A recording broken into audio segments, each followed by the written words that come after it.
semua di sini dalam keadaan sehat ya. Nah, Alhamdulillahirabbil alamin. Kita bisa berkumpul lagi di sini ya Ibu-ibu dalam kegiatan belajar bersama di Family Series Online. Bagaimana kita belajar untuk membangun keluarga tangguh gitu ya Bu. Alhamdulillah kita bisa diberi nikmat iman, sehat. Hingga hari ini kita bisa berkumpul dalam keadaan yang insya Allah baik gitu ya Bu ya. Nah, tidak lupa juga kita panjatkan ya untuk Nabi kita Nabi Muhammad Shallallahu Alaihi Wasallam Waalaikumsalam. beserta keluarga dan sahabatnya. Semoga kita termasuk umat yang nanti kelak di yaumul akhir mendapat syafaat beliau. Amin ya rabbal alamin. Amin. Iya. Eh, Pekan lalu ini adalah pekan kedua ya. Pertemuan kedua dari pertemuan pekan lalu kita sudah sama-sama belajar membahas apa sih itu perkawinan yang berkualitas, bagaimana ciri-cirinya, terus bagaimana yang bisa kita lakukan untuk mencapai ke perkawinan yang berkualitas itu. Nah, untuk pekan ini, untuk hari ini tepatnya, kita akan memasuki babak yang kedua ya, pembelajaran yang kedua terkait pengasuhan. Nah, tentang anak dan pengasuhan yang akan disampaikan oleh Bu Eko, gitu ya. Mungkin tidak perlu berlama-lama karena biar kita bisa langsung belajar dan menimba ilmu dari apa yang nanti disampaikan oleh Bu Eko. Kepada Bu Eko, dipersilahkan. Ya, terima kasih Mbak Husna Sama-sama, Bu. yang telah mengantarkan acara ini. Bismillahirrahmanirrahim. Assalamualaikum warahmatullahi wabarakatuh. Waalaikumsalam warahmatullahi Wabarakatuh. Alhamdulillah, innalhamdalillah, nahmaduhu wa nasta'inuhu wa nastaghfiruh wa na'udzu billahi min syururi anfusina wa min sayyiati a'malina may yahdihillahu fala mudhillalah wa may yudlilhu fala hadiyalah. Allahumma shalli wa sallim ala nabiyyina Muhammad sallallahu alaihi wasallam wa ala alihi wa sahbihi la nabiyya ba'dah amma ba'du. Ibu-ibu dan teman-teman yang dirahmati Allah, Alhamdulillah ketemu lagi di sesi yang kedua dalam serial webinar family ini. Dan Alhamdulillah juga kita sudah melalui hari-hari yang separuh hari ya di bulan Ramadan. Dan hari ini kita berada di hari ke-17 ya, 17 di bulan Ramadan. Dan kita bersyukur kepada Allah karena hari ini Allah masih memberikan kepada kita kekuatan untuk eh, terus menimba ilmu, pengetahuan, ya, dan mudah-mudahan ini menjadi salah satu pemberat nilai kita di bulan Ramadan ini ya, ibu-ibu teman. Hari ini kita akan berbicara tentang pengasuhan. Eh, Tentu ibu-ibu yang sudah senior barangkali sudah apa namanya tidak asing lagi ya dengan dunia pengasuhan dan teman-teman yang masih dalam proses membesarkan anak-anaknya tentu juga terus ya membutuhkan pengetahuan lebih ya tentang bagaimana itu pengasuhan gitu ya. Bentar, saya cari dulu anak dan pengasuhan.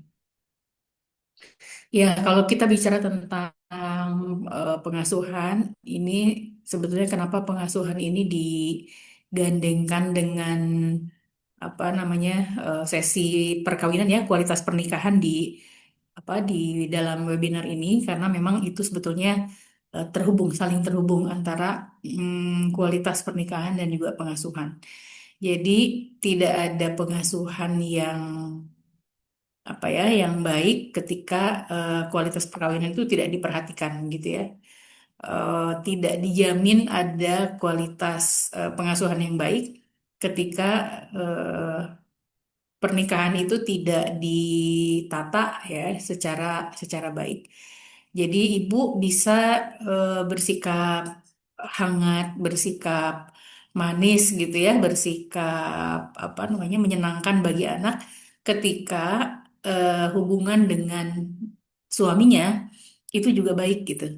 Jadi beda antara ibu yang iya dia memberikan apa namanya kehangatan kepada anaknya, tapi ternyata dingin dengan suaminya, itu akan jauh berbeda dengan seorang ibu yang betul-betul dia bisa memberikan kehangatan, memberikan apa namanya kedekatan, ya, memiliki kedekatan dengan suaminya.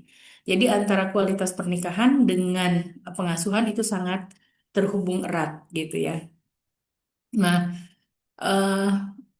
di sesi tentang pengasuhan ini, kita akan mencoba melihat pengasuhan seperti apa sih yang apa ya yang eh, baik gitu, yang apa yang sesuai dengan eh, kebutuhan anak-anak di dalam keluarga kita. Ini konteksnya pengasuhan ini adalah pengasuhan lebih kepada pengasuhan anak di bawah kendali orang tua gitu ya. Maksudnya bukan di bawah kendali, di bawah pengawasan orang tua. Tapi sesungguhnya dalam teori pengasuhan, itu pengasuhan tidak pernah berhenti sampai salah satu di antara orang tua ada atau anak itu dipanggil Allah gitu. Jadi walaupun kita sudah dewasa atau anak-anak kita sudah dewasa, sebetulnya pengasuhan itu terus berjalan ya, ibu-ibu, teman-teman gitu. Jadi ini yang perlu mendapatkan perhatian cukup besar dari kita semua, karena memang segitu panjangnya judul atau pengasuhan antara orang tua dengan anak. Jadi nanti kuesionernya itu akan diberikan tentang interaksi orang tua dan anak gitu ya, supaya mengukur sejauh mana sih interaksi yang baik antara kita dengan sudah sejauh mana gitu antara kita dengan anak kita. Hmm. Nah, itu nanti akan diukur dengan interaksi orang tua dan anak gitu ya di belakang. Nah, ini mengulang sedikit pelajaran yang pekan lalu ya. Jadi keluarga adalah unit sosial pertama dan utama bagi anak. Anak melengkapi dan memberi makna pada identitas keluarga. Ya, teman-teman, kalau udah menikah belum punya anak yang ditanya apa? Sebelum menikah yang ditanya apa orang-orang? Kapan nikah gitu ya? Terus abis nikah yang ditanya apa? Kok belum punya anak juga gitu ya? Kapan mau punya anak gitu? Padahal kan itu sebetulnya ya hal-hal yang di luar kemampuan kita, di luar kejangkauan kita. Yang ngasih jodoh itu ya mempertemukan kita dengan jodoh kan Allah gitu. Kadang-kadang kita suka nanyanya di luar hal-hal yang di luar jangkauan manusia. Kecuali kalau kita mau membantu, misalnya memfasilitasi, mencarikan gitu, itu yang langkah yang tepat begitu. Orang udah menikah gitu ya, belum punya anak suka nanyanya yang itu gitu ya. Kok belum punya anak? Lah kan itu wilayahnya Allah, bukan wilayahnya kita gitu ya. Jadi mungkin ya buat teman-teman, buat ibu-ibu gitu, kita perlu menyaring lagi kalau ketemu orang, ketemu anak muda ya yang masih lajang belum menikah, bahasanya atau apa namanya sapaannya itu jangan menanyakan kapan nikah gitu ya. Kalau lihat orang belum punya anak, nanyanya jangan kapan punya anak gitu, karena itu di luar jangkauan kita sebagai manusia. Ya, keduanya adalah apa namanya kekuasaan Allah begitu ya. Jadi anak melengkapi dan memberi makna pada identitas keluarga. Walaupun ya pasangan yang belum dikaruniai anak itu mengatakan, oh saya emang nggak masalah, nggak ada anak biologis nggak apa-apa, nggak, tapi anak ideologis saya banyak misalnya gitu ya. Iya itu secara lisan mah suka suka ketangkep begitu ya. Tapi sebetulnya kan tetap aja ada hal-hal yang kita kita rasakan gitu kurang ya dari keluarga itu. Jadi tetap sebetulnya mau kayak apapun juga keluarga itu merindukan kehadiran seorang anak. Ya, bahkan kalau orang tua dulu mengatakan anak itu perekat gitu ya. Jadi hubungan suami istri yang mungkin sebenarnya nggak terlalu deket-deket banget begitu dikarunia anak jadi semakin dekat gitu ya. Maka sebetulnya itu fitrah ya, fitrahnya orang tuh kayak gitu. Kalau ada orang mengatakan, oh saya mau nikah tapi nggak pengen punya anak gitu ya, itu sebetulnya di luar fitrah. Ya, jangankan mereka gitu. Yang namanya pasangan gay, lesbi gitu ya. Itu kalau mereka mendeklar kami ini udah menikah gitu, itu pasti nyari nyari yang namanya anak. Ya, di mana nyarinya? Dengan cara apa mencarinya? Mencarinya dengan cara adopsi gitu. Jadi pasangan nggak normal aja itu pengen punya anak gitu. Nah, ini pasangan laki-laki perempuan nggak mau punya anak. Ceritanya gimana gitu? Ya, jadi nabrak fitrah. Karena fitrahnya adalah pasangan suami istri ya itu merindukan kehadiran seorang anak gitu. Ya, jadi yang child free itu ya itu adalah gerakan menentang fitrah sebetulnya. Ya, karena fitrahnya keluarga itu, apalagi ibu-ibu gitu ya, perempuan, laki-laki juga, itu kalau menikah merindukan kehadiran anak gitu ya. Nah, kehadiran anak memperkuat ikatan suami istri melalui tanggung jawab dan visi bersama. Jadi seringkali ada suami istri itu kan pas pas awal menikah tuh belajar ya. Mereka belajar nih rumah tangga nih gimana sih gitu. Oh, yang tadinya sendiri jadi bersama gitu ya, jadi berdua. Tidak semua pasangan itu ideal. Kadang-kadang nggak nyampe tuh visi kita mau kemana tuh belum dibahas tuh di awal-awal itu. Tapi begitu anaknya hadir gitu ya, begitu anaknya lahir, nah itu menjadi pemicu ya bagi pasangan suami istri untuk merumuskan kembali nih visi kita mau kemana ya gitu. Karena apa? Karena tanggung jawabnya bertambah. Jadi kalau belum ada anak ya statusnya suami istri, tapi kalau udah ada anak statusnya apa? Ayah ibu gitu ya. Jadi kehadiran anak itu memperkuat ikatan suami istri. Kemudian anak adalah penerus silsilah nama keluarga gitu ya dan nilai-nilai luhur keluarga gitu.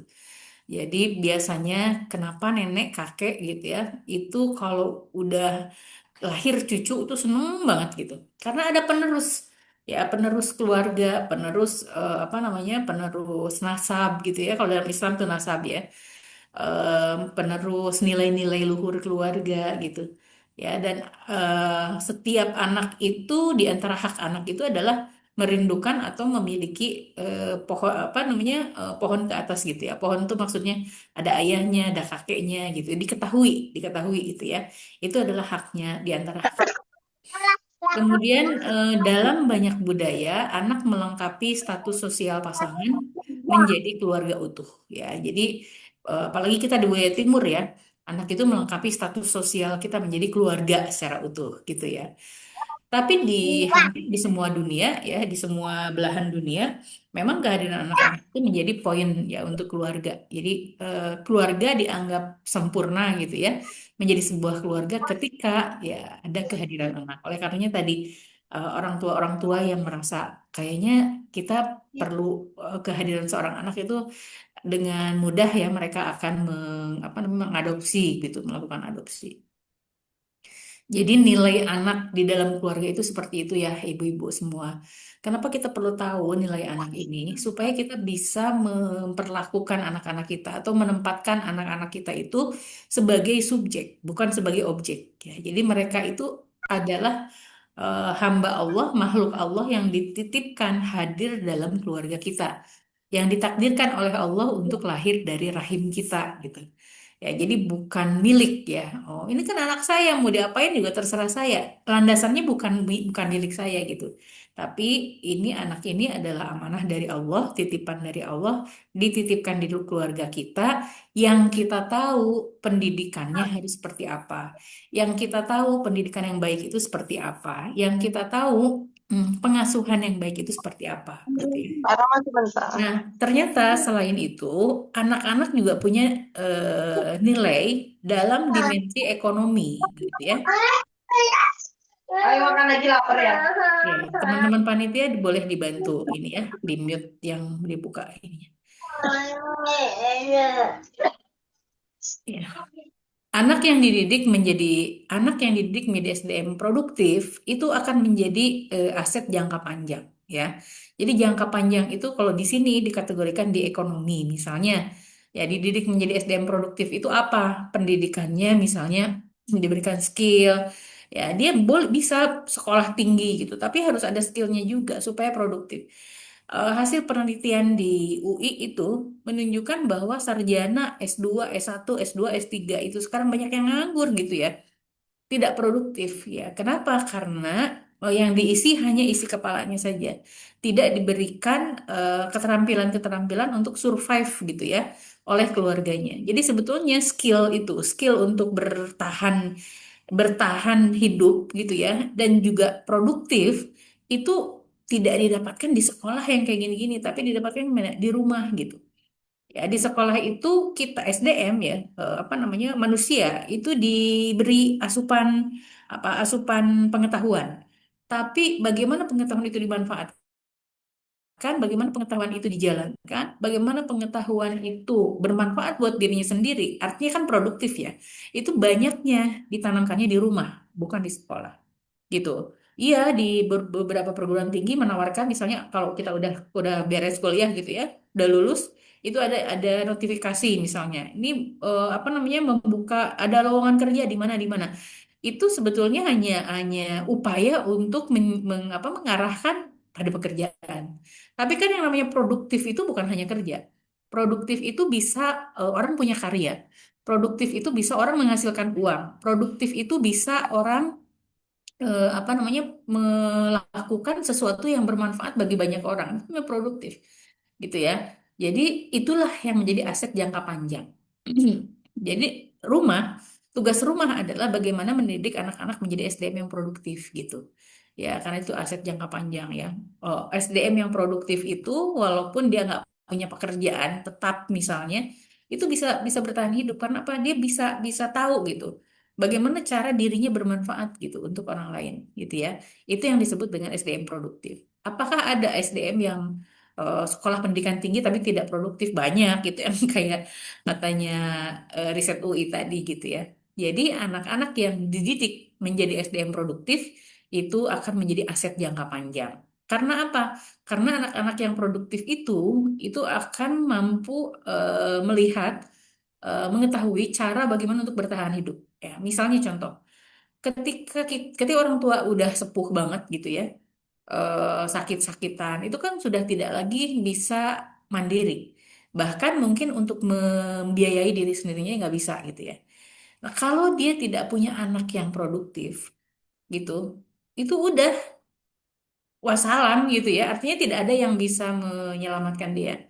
Tapi kalau ada anak-anaknya yang produktif misalnya, ini anaknya ini kerja enggak, kemudian pejabat bukan gitu ya. Tapi misalnya dia punya usaha gitu, usaha yang apa namanya reguler di rumah gitu. Nah, itu kan produktif juga yang seperti itu gitu. Dia tahu misalnya, oh ini saya sakit harus ditingkatkan nih produksinya atau nyari peluang bisnis yang lain gitu ya atau ngebantuin orang jual jasa gitu misalnya gitu ya.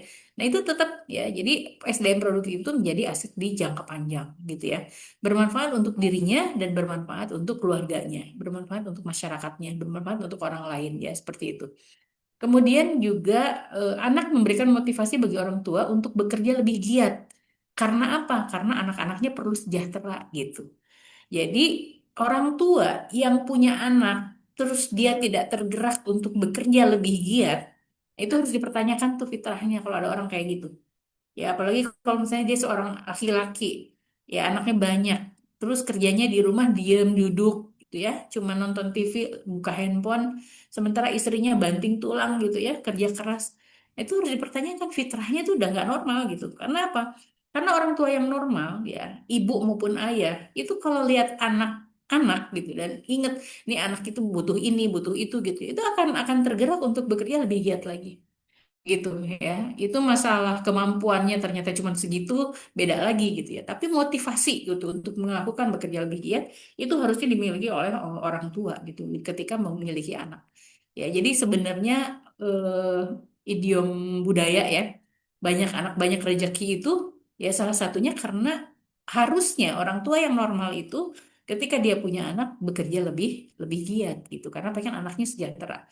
Semua orang tuh nggak ada yang pengen anaknya lebih lebih apa lebih miskin dari dia misalnya nggak ada.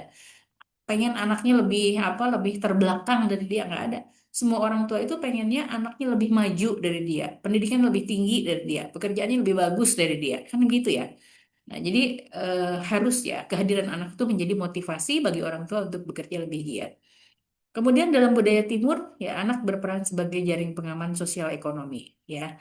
Eh, Konsekuensi bukan tujuan utama. Jadi dalam budaya Timur itu anak-anak ini bisa menjadi apa ya jembatan gitu, penghubung antara keluarga dengan lingkungan sekitarnya.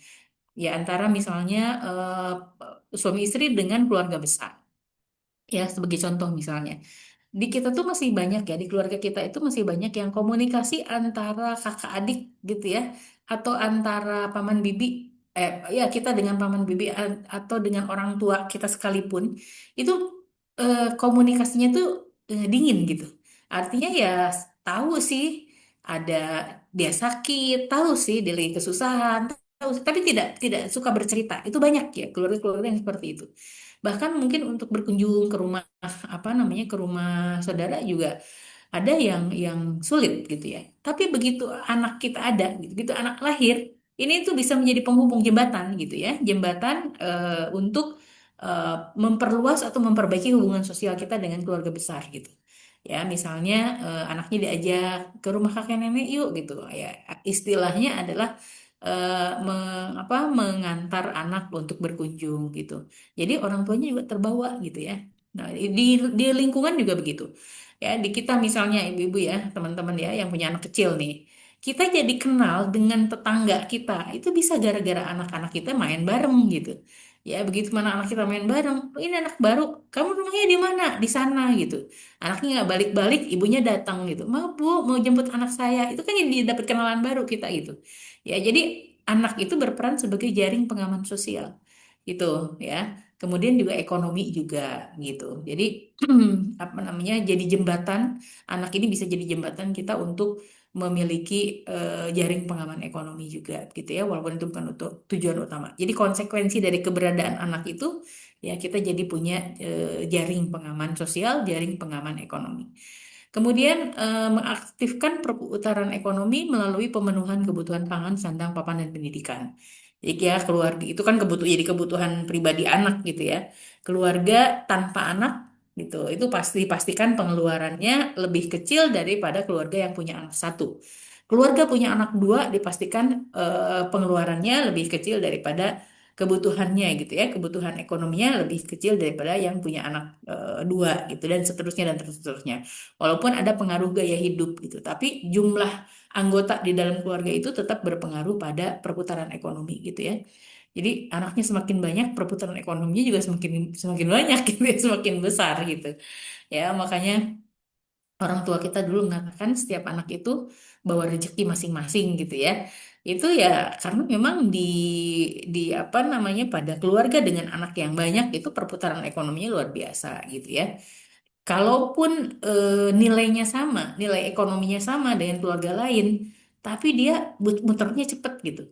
Ya misalnya orang tua dengan anak satu, orang tua dengan anak tiga atau empat gitu, income-nya sama gitu ya. Tapi kalau anak satu gitu, itu muterin uang dengan misalnya sekian, itu cukup untuk 1 bulan. Tapi yang anaknya tiga, anaknya empat, setengah bulan juga udah habis gitu ya. Jadi perputarannya lebih cepat untuk di keluarga dengan apa namanya jumlah anak yang berbeda. Jadi setiap anak itu ya membutuhkan pangan, sandang, papan dan pendidikan. Itulah sebabnya ada nilai ekonomisnya begitu ya, yang aktif dan berputar cepat. Itu dari dimensi ekonomi. Dari dimensi sosial, keberadaan anak ini mempererat ikatan dengan keluarga besar, kakek, nenek, paman, bibi tadi ya. Jadi selain dia jadi jembatan, dia juga menguatkan, ya, mempererat ikatan dengan keluarga besar. Hubungan yang tidak hangat antara kita dengan keluarga besar itu bisa jadi berubah dengan kehadiran anak, gitu ya. Di apa namanya, saya pernah mengadvokasi satu ibu yang dia itu hubungan dengan anaknya sangat buruk ya. Artinya ada masalah gitu, kok masalah komunikasi sampai mis apa bukan cuma miskomunikasi, mispersepsi, anaknya menganggap ibunya gimana, ibunya menganggap anaknya durhaka dan sebagainya. Itu 3 tahun Lebaran nggak ketemu gitu, padahal rumahnya deket. Maksudnya bukan yang di luar kota jauh gitu ya. Iya agak jauh sih, cuman ya masih terjangkau lah gitu, 1 jam nggak nyampe 2 jam gitu ya. Eh, dan itu bisa hubungan yang buruk itu bisa bagus kembali karena faktor anak gitu. Jadi saya menyarankan nanti ibu kalau cucunya ulang tahun bawain kue gitu ya. Nanti ibunya marah enggak, saya bilang gitu. Ibunya nggak akan marah karena cucunya seneng, anaknya seneng gitu. Diturutin tuh sama ibu itu. Ya, alhamdulillah sekarang hubungannya baik dengan anaknya ya, yang sudah lama tidak tidak berkomunikasi itu. Nah, kemudian mendorong keterlibatan orang tua dalam lingkungan sosial baru, ya. Jadi kalau anak sekolah mau nggak mau ibunya harus ikutan ke sekolah gitu ya.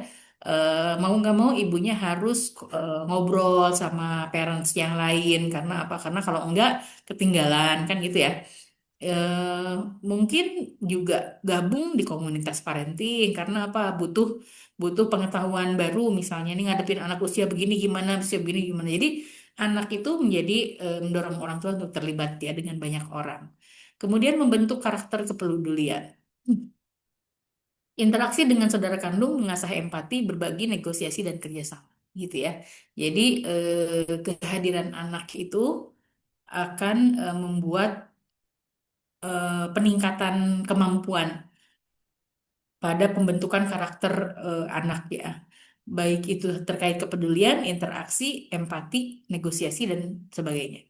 Jadi mungkin kalau ibu-ibu yang punya anak tunggal ya, teman-teman yang punya anak baru satu, itu akan beda. Biasanya anak yang anak pertama itu beda dengan anak kedua.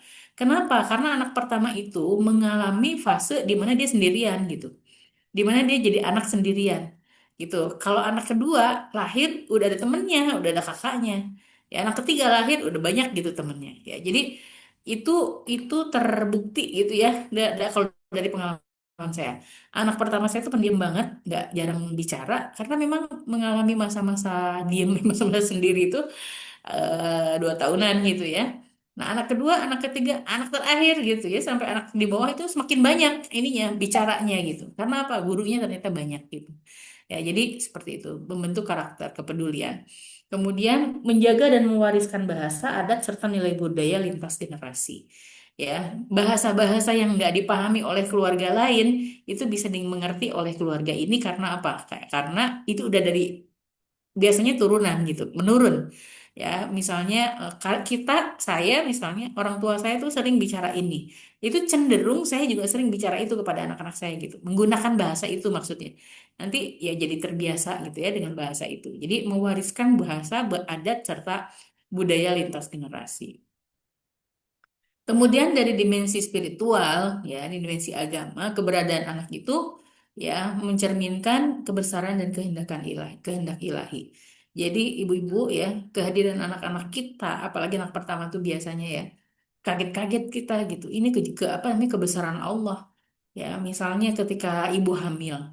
Bagaimana mungkin dalam satu tubuh itu ada 2 jantung, ada 2 kelamin, apalagi kalau kelaminnya beda gitu ya, ibu sama bayinya gitu. Itu kuasa Allah gitu. Ya, tidak ada yang bisa merekayasa gitu ya. Kemudian misalnya apa namanya? eh, eh, ketika ibu melahirkan itu kan prosesnya proses yang luar biasa gitu ya. Bagaimana seorang ibu, seorang perempuan bisa menahan sakit yang luar biasa gitu ya. Itu melahirkan tuh sakitnya bukan sakit kayak ketusuk pisau gitu ya. Tapi yang namanya kontraksi itu ya kalau luka itu masih keukur lah sakitnya ya. Anak melalui apa namanya jalan lahir gitu ya. Kemudian misalnya jalan lahirnya robek gitu, mulut mulut jalan lahirnya robek, itu namanya luka. Masih kebayang, masih keukur gitu ya. Tapi yang namanya kontraksi gitu. Ketika anak itu sudah mulai ingin ya keluar dari perut ibu. Nah, itulah yang disebut dengan kontraksi itu luar biasa ya. Sakitnya itu justru di situ. Nah, jadi kebesaran-kebesaran Allah, rahim misalnya, yang sekepal tangan ini ketika diisi oleh bayi itu jadi besar gitu ya, membesar tuh seperti seperti di perut ibu itu dengan isi hampir 5 kilo misalnya ya, karena ada ketuban, ada kemudian begitu bayi anak lahir dia bisa balik lagi ke ukuran segini, sekepal gini gitu. Jadi kebesaran Allah semuanya. Ya, air susu ibu, ya air susu yang mengalir dari payudara seorang perempuan gitu ya. Itu juga kebesaran Allah gitu ya. Bagaimana Allah membuat memproduksi air susu itu di dalam tubuh ibu dan air susu itu air susu ibu itu tidak bisa digantikan oleh apapun kualitasnya gitu ya. Kemudian banyak tadabur yang bisa kita lakukan dalam proses di mana seorang ibu melahirkan atau seorang anak hadir di dalam keluarga. Ya, tiba-tiba bayi yang ada di dalam perut itu sudah ada di luar gitu ya. Dia bisa bisa mengenal dunianya, tahapan perkembangannya dari mulai apa namanya, balik badan gitu ya, tengkurap, kemudian merangkak, jalan, itu semuanya kebesaran Allah, kebesaran dan kehendak Allah. Jadi jangan jauh-jauh kita mencari bahan untuk bertadabur, bahan untuk bertafakur, karena apa? Di keluarga kita sendiri tuh banyak gitu. Kalau kitanya mau menggunakan apa namanya akal. Bahkan dalam salah satu ayat wa fi anfusikum afala tubsirun. Ya, dan di antara di dalam diri kamu gitu ya itu ada tanda kebesaran Allah, tidakkah kamu memperhatikan itu, ya seperti itu. Nah kemudian anak menguji kesabaran, ya betul nggak nih teman-teman, ya, anak menguji kesabaran banget gitu ya, melatih keikhlasan dan membersihkan jiwa dari dosa. Ini yang terakhir nih yang tidak kita sadari.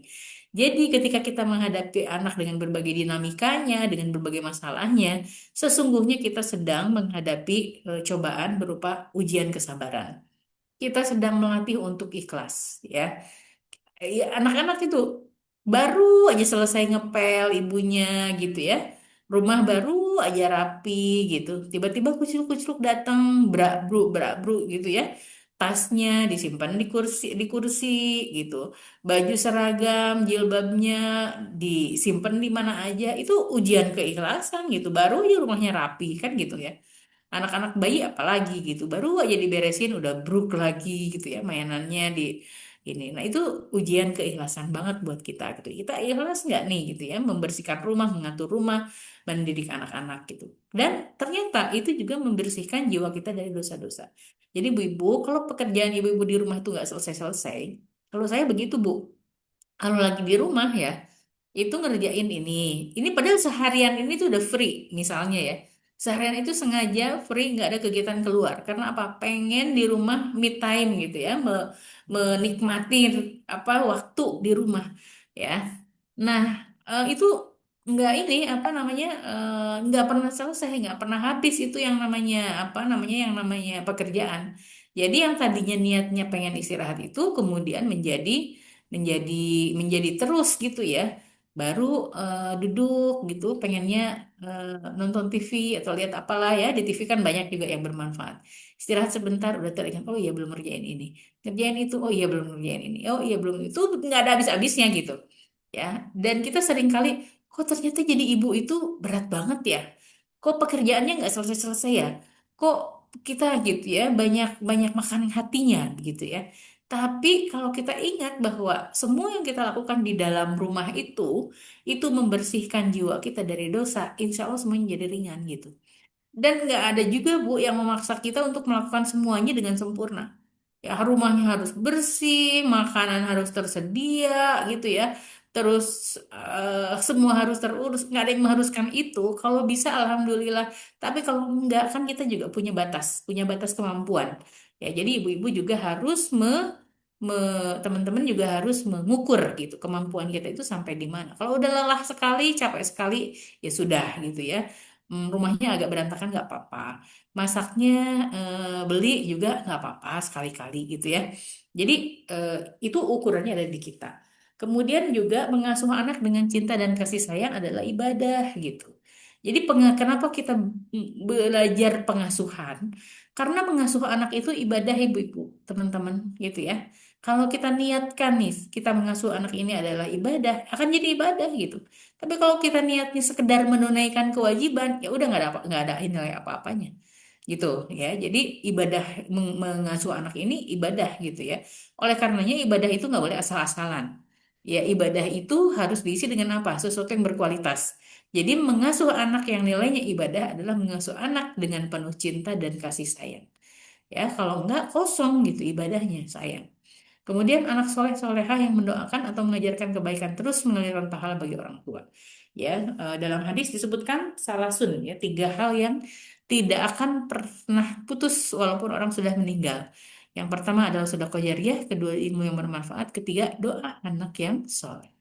Ya, jadi penting tuh ibu-ibu ya teman-teman untuk mengingatkan anak-anak kita jangan lupa doain ibu ya gitu. Sekarang apalagi menjelang 10 hari terakhir ya, ketika suasana ruhiyah kita dibangun sedemikian rupa agar semakin dekat dengan Allah. Nah, kita juga nitip-nitip gitu sama anak-anak gitu ya, sama anggota keluarga. Jangan lupa doain ibu gitu, ibu doain anak-anak dan sebagainya.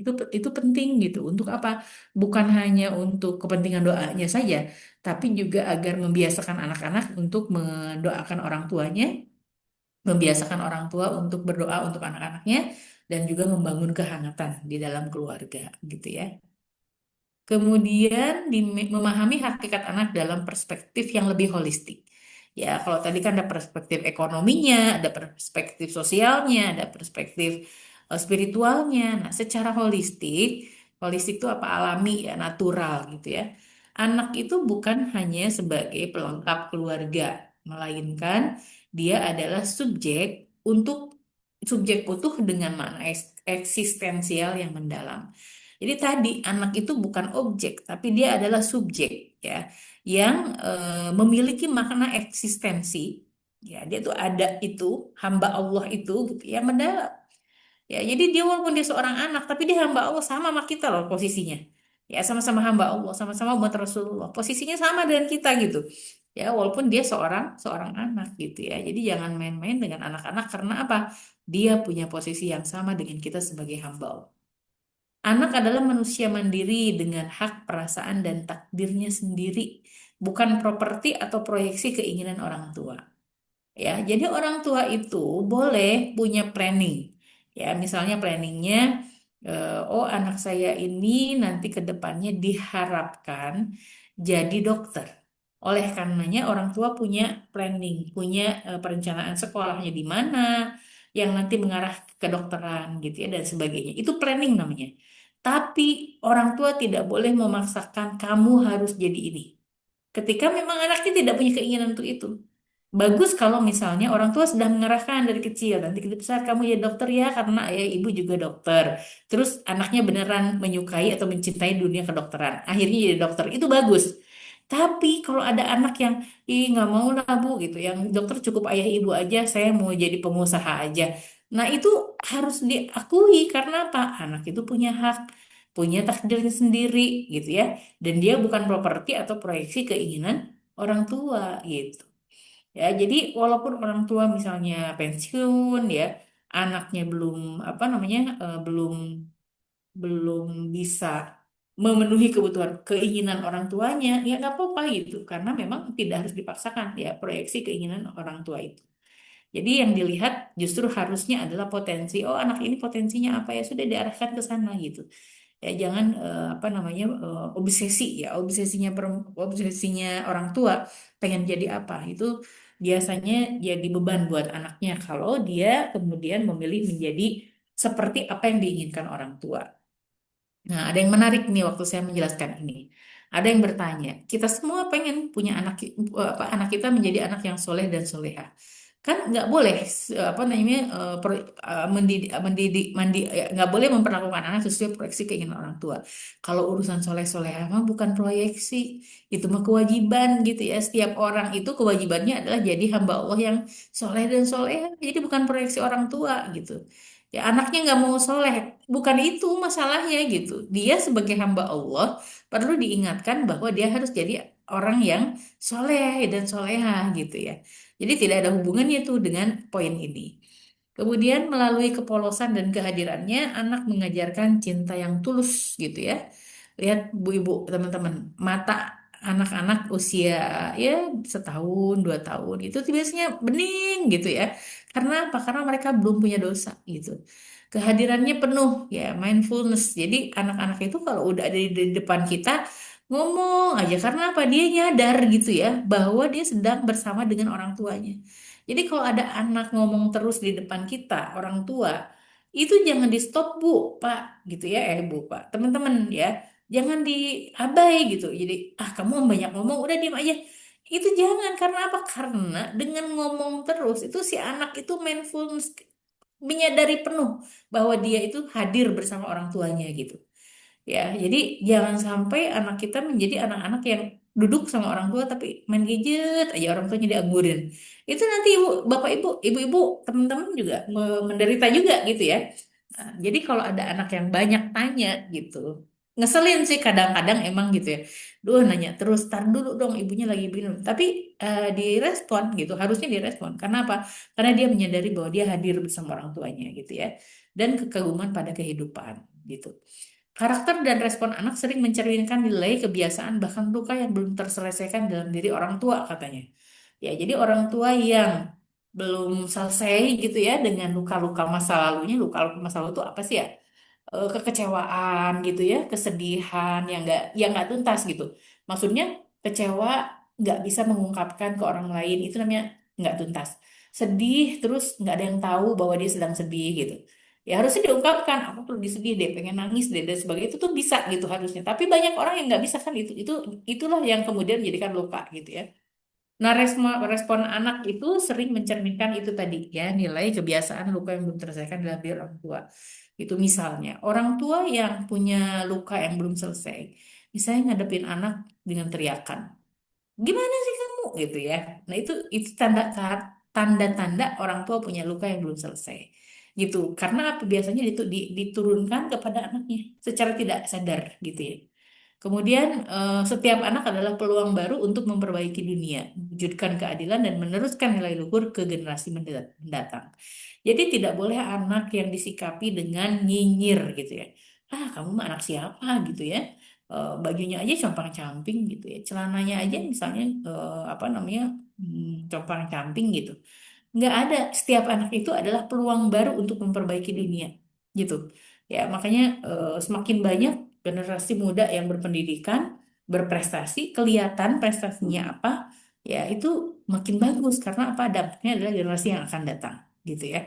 Jadi setiap anak adalah peluang baru untuk memperbaiki dunia, mewujudkan keadilan dan meneruskan nilai-nilai luhur ke generasi mendatang. Itu secara holistiknya begitu ya. Nah, ini Francois Rabelais ini salah satu ulama, salah satu pakar ya dalam pengasuhan mengatakan anak-anak bukanlah vas yang harus diisi, tapi api yang harus terus dinyalakan. Ya, jadi anak-anak itu bukan tempat kosong yang bisa kita isi apa aja gitu, bukan. Tapi dia tuh adalah api ya, makhluk Allah yang punya api, punya cahaya gitu, tuh yang harus terus dinyalakan. Ya, apa yang menyalakan cahaya hatinya itu? Ya, yang menyalakan cahaya itu adalah iman, gitu ya. Jadi anak-anak harus betul-betul ya diajak untuk beriman kepada Allah. Nah, gaya pengasuhan sekarang. Jadi ternyata pengasuhan itu interaksi kita dengan anak, ya itu juga ada gayanya. Anak datang ke dunia membawa potensi bawaan, ya. Jadi ada potensi bawaannya gitu, kecerdasannya beda-beda. Ini anak kita itu dilahirkan oleh ibu yang sama, bapaknya sama, tapi kenapa hasilnya beda, produknya beda? Ya Allah ngasihnya begitu. Ada yang kecerdasannya bagus, ada yang malah kurang banget gitu ya. Ada yang mudah empati gitu, tapi ada yang cuek gitu ya. Ada yang kreatif, tapi ada yang follower gitu ya. Ada yang memiliki nilai spiritual gitu ya. Dan gitu. Jadi kapasitas untuk tumbuh menjadi pribadi yang utuh itu dimiliki oleh semua anak gitu.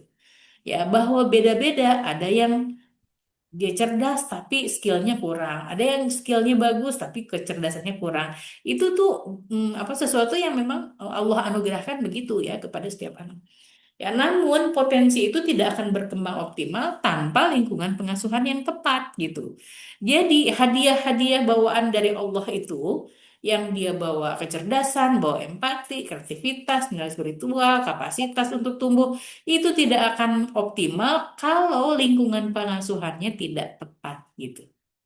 Ya, misalnya ada anak yang secara bawaannya itu dia memang nggak bisa berpikir matematis, ya diajak berpikir logis tuh susah, ya berpikir itu lompat-lompat gitu ya. Kalau orang tua yang mengerti, orang tua yang tahu, dia akan mengajar atau membiasakan anak ini untuk yuk belajar berpikir logis, bukan memaksakan gitu, tapi misalnya berpikir logis. eh Bu, aku mau jajan misalnya gitu ya. Ibunya bilang, ibu akan memberikan uang jajan kalau kakak mengerjakan ini dulu gitu. Itu tuh belajar untuk berpikir logis. Jadi orang mendapatkan sesuatu ketika dia melakukan sesuatu gitu. Itu berpikirnya logis gitu. Cara menanamkan ini kepada anak-anak gitu ya. Jadi potensi yang dimiliki oleh setiap anak itu akan berkembang jika pengasuhannya tepat gitu. Ya, jadi ini perlu diperhatikan oleh kita semua ya. Masa depan anak-anak kita itu ternyata salah satunya ditentukan oleh apa? Pengasuhan gitu. Ya, disinilah gaya pengasuhan atau parenting style memainkan peran yang penting. Ya, jadi bukan hanya bagaimana cara anak mendisiplinkan anak, tapi justru yang penting, lebih penting adalah membangun hubungan, memberi respon emosional, menetapkan batasan, serta mendorong otonomi dan nilai moral pada anak. Gitu ya, itu. Kemudian gaya pengasuhan, mengenal gaya pengasuhan. Gaya pengasuhan itu apa? Nah, pola interaksi dan komunikasi yang konsisten antara orang tua dan anak, ya. Jadi misalnya kalau orang tua itu setiap atau sering kali ketika berbicara dengan anak itu dengan cara teriak, itu adalah pola pengasuhannya dia. Kalau orang tua dan anak itu biasa misalnya eh, pagi-pagi gitu ya, keluar dari kamar itu dipeluk anaknya, dicium anaknya gitu, itu adalah interaksi pola. Kalau setiap hari itu dilakukan. Tapi kalau cuma sekali, kalau cuma sehari doang gitu, ya, itu bukan bukan pengasuhan gitu ya. Jadi pengasuhan itu yang terjadi secara konsisten di antara orang tua dan anak dalam bentuk interaksi dan komunikasi. Nah, pengasuhan ini dimensi utamanya ada dua. Ya, pertama responsivitas yang berupa kehangatan dan dukungan. Ya, yang keduanya adalah tuntutan atau kontrol berupa aturan dan harapan. Ya. Nah, bagaimana kehangatan dan dukungan ini? Apa yang dimaksud dengan kehangatan dan dukungan? Kehangatan dan dukungan itu maksudnya sejauh mana orang tua merespon kebutuhan emosional anak, memberikan kasih sayang dan mendengarkan perasaannya. Gitu. Itu namanya responsivitas. Ibu-ibu tahu nggak sekarang anaknya lagi merasakan apa? Anak-anak yang udah kerja misalnya ya, eh, lagi merasakan apa gitu. Itu tahu kita nggak tahu, tahu nggak sih kita enggak. Anak-anak kalau usia SD gitu ya, sampai kelas 5 SD aja. Itu kalau emosi bisa bicara banyak gitu ya. Atau misalnya kalau dia sedang membutuhkan sesuatu ya, eh, itu akan diperlihatkan gitu kepada orang tuanya gitu ya. Eh, jadi bagaimana orang tua memberikan kasih sayang dan mendengarkan perasaannya gitu. Itu responsivitas. Tadi sekali lagi kalau anak-anaknya masih kecil ya, anak bertanya, ibunya lagi ngobrol gitu, dicuekin. Itu tuh ini apa namanya bagian dari responsivitas kita terhadap anak gitu. Jadi minimal misalnya direspon dulu. Oh iya, nanti ya, ibu jawabnya nanti setelah bicara dengan ibu ini gitu. Itu respon gitu. Ya, jadi kasih sayang gitu ya, mendengar perasaannya apa, itu respon. Misalnya, ibu tahu hari ini anaknya lagi ujian di sekolah, ya. Ketika anak pulang, yang ditanya itu pertama kali adalah apa? Ujian gitu tentang ujian itu menunjukkan apa? Responsivitas orang tua pada anak gitu ya. Jadi jangan sampai anak ujian nilainya bagus, orang tuanya nggak ada respon. Ya emang harusnya kamu belajar, ya emang harusnya kamu nilainya begitu. Udah itu anaknya udah tiarap ya kayak gitu. Kemudian tuntutan untuk kontrol berupa aturan dan harapan. Sejauh mana orang tua menetapkan batasan yang jelas dan menuntut perilaku yang bertanggung jawab dari si anak. Ya, jadi tuntutan atau kontrol ini kalau responsivitas tadi bentuknya adalah given gitu ya, orang tua memberi. Kalau tuntutan dan kontrol itu menetapkan, orang tua menetapkan batasan dan menuntut perilaku yang bertanggung jawab gitu dari anak itu. Jadi karena aturan di rumah kita ini seperti ini, ya dia harus harus manut gitu. Biasanya anak-anak di usia-usia 12-13 tahun itu punya teman. Dan seringkali anak-anak ini kalau nggak punya prinsip itu terpengaruh oleh teman-temannya gitu. Ya, misalnya keluar malam. Di kita di rumah kita aturannya anak-anak mau laki-laki mau perempuan paling lama ada ini paling lambat ya pulang ke rumah itu misalnya jam 7 malam. Ya, tapi itu kan batasan tuh, ya. Jadi menuntut perilaku dari anak-anak untuk mengikuti batasan itu. Tapi sekarang anak-anaknya bilang, Bu, temen aku aja jam 9 jam 10 masih di luar, orang tuanya nggak apa-apa, gitu. Ya, nah itu harus bisa dijelaskan kepada anak bahwa Apa yang dilakukan di rumah kita itu adalah aturan aturan rumah kita. Setiap rumah itu punya aturan, ya. Dia bisa jadi aturannya beda dengan kita gitu ya. Apalagi respon terhadap eh, ini ya apa namanya kedua ini.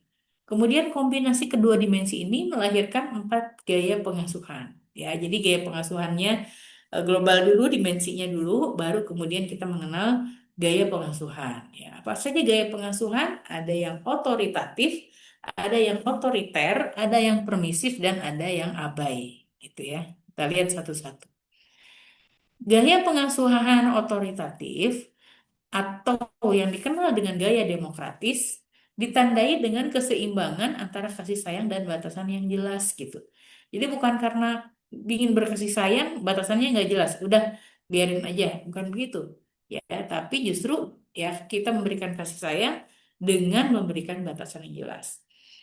Ciri utamanya apa gaya otoritatif ini ya? Ciri utamanya adalah responsivitasnya tinggi gitu. Jadi orang tua itu secara emosi terlibat dengan anak. Kalau ada anaknya yang teriak, ibu, gitu ya, itu jangan diam aja ibunya gitu. Itu kalau udah teriak, artinya ada sesuatu yang dia butuhkan. Gitu. Kalau anaknya udah teriak di rumah, ibu, gitu, segera bergegas dilihat gitu. Iya nak, ada apa gitu? Apa yang bisa ibu lakukan? Apa yang bisa ibu bantu gitu, bisa gitu ya. Kemudian penuh dukungan gitu. Hangat-hangat itu apa ya?